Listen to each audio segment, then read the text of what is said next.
Hello everybody, I am Joe and you're watching me play Team Fortress 2 again. Or perhaps for the first time, depending on how avid a watcher you are. And today we are playing on King of the Hill Viaduct as the Pyro with the degreaserless shotgun and the postal pummeler. And this commentary was originally a live commentary, but I decided that I would go and overdub it just to add a bit more variety to my commentating style, because you know, live commentaries are good. They're a good way of seeing how you'll think when you play the game, but you're not able to put over quite such a fast-flowing and interesting commentary whilst you're doing it. So it's a lot more focused on the gameplay as opposed to the person who's talking to you.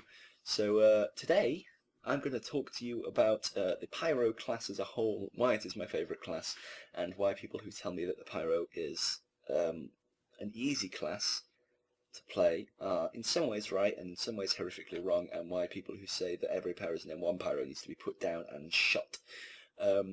So here we go. Pyro is... Actually, no, let me say it like this first. Sorry if you can hear my chair moving around. I'm getting myself all hyped up to do this. Pyro is the class that you show your friend. You say to your friend, hey, have you heard of this game called TF2? And they say, oh, no, it's not. I haven't. I'm sorry. What is it? And you say, oh, well, it's this free-to-play shooter game, which is absolutely awesome. They're like, oh, I guess I get it. And then they get it. And then you're like, right, I think you should play Pyro first because it's the easiest class to play. Everyone does it. Everyone does it. Pyro is the easiest class to play. I'm not denying that. What I'm saying is that when this person then plays Pyro, they're going to play it with one form of play style in mind, and I've seen this happen time and time again. When they pick up the class, the first thing they do is they set out to kill people with their flamethrower. They don't acknowledge that they have a shotgun, they don't acknowledge that they have a fire axe. They go out and kill people with their flamethrower, and that is it. They use their flamethrower as their primary weapon, and their objective is to kill people. Alright? And then 3 hours down the line, having consistently played Pyro, they realise that they have this shotgun and this fire axe or extinguisher. Maybe they found that by now. And they go, alright, well, my flamethrower's got a really limited range in that it can't shoot people, you know, far ahead of me, and my shotgun has a longer range than that. Ergo, when I'm heading towards the enemy, I should use my shotgun to shoot them until I get in range with my flamethrower. Alright?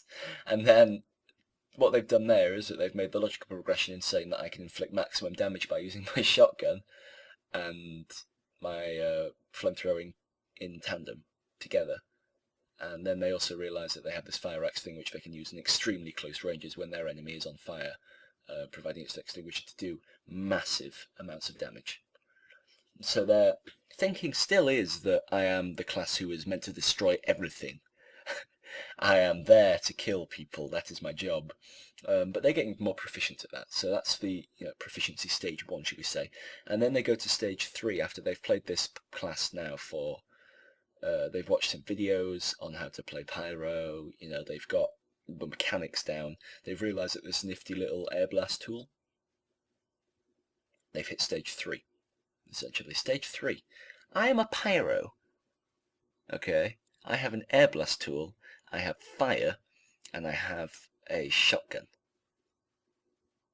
Compared to most classes' primaries, my flamethrower does a pitiful amount of damage.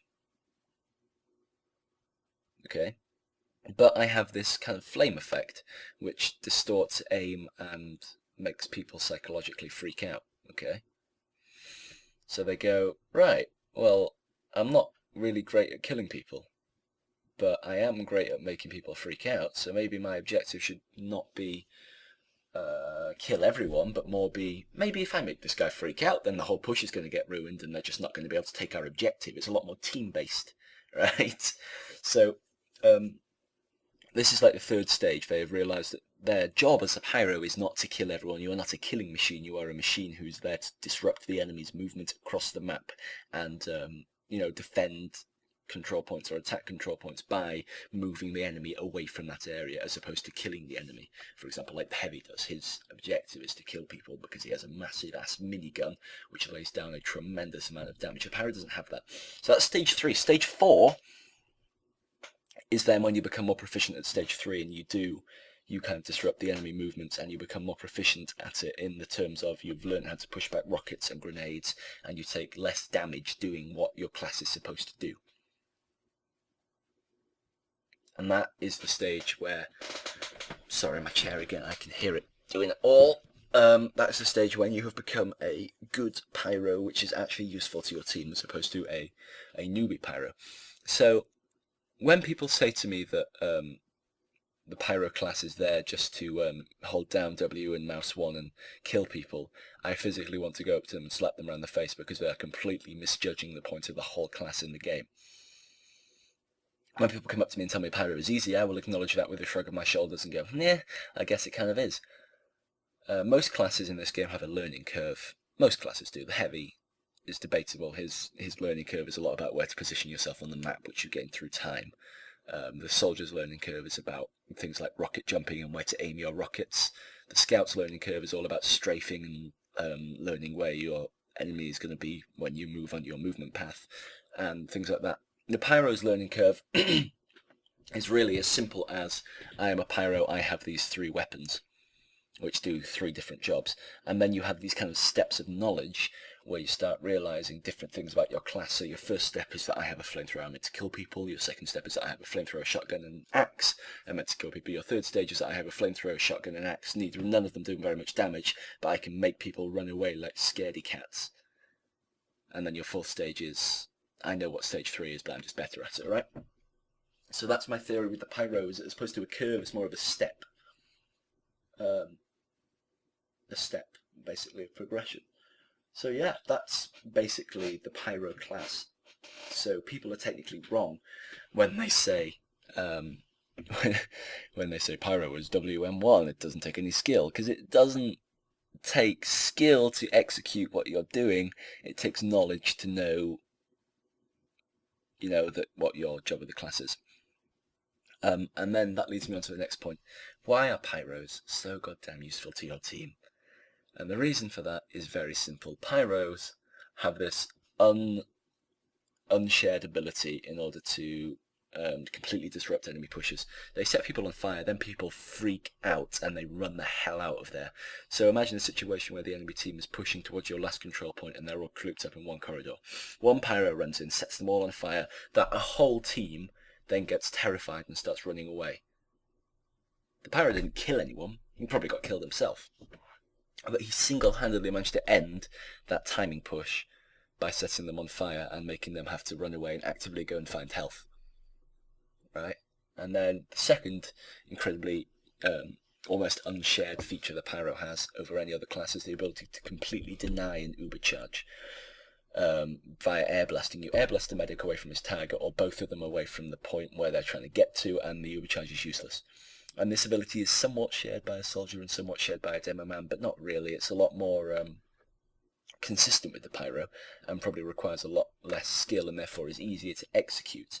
With the demo man, you have to lie your bombs in such a position to ensure that they both fly away from each other in opposite directions and detonate them at the right time. And as a soldier, it's the same thing. Whereas a Pyro is literally run up to medic, press right mouse button. But you'll be amazed by how many Pyros don't get that. It's so easy. So few Pyros do it.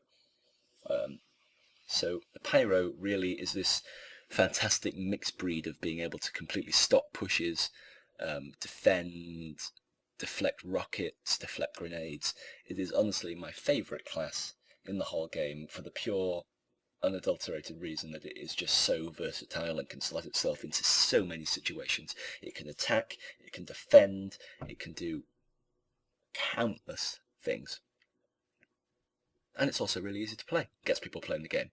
It's absolutely fantastic. I love the Pyro class, and it is honestly just one of the...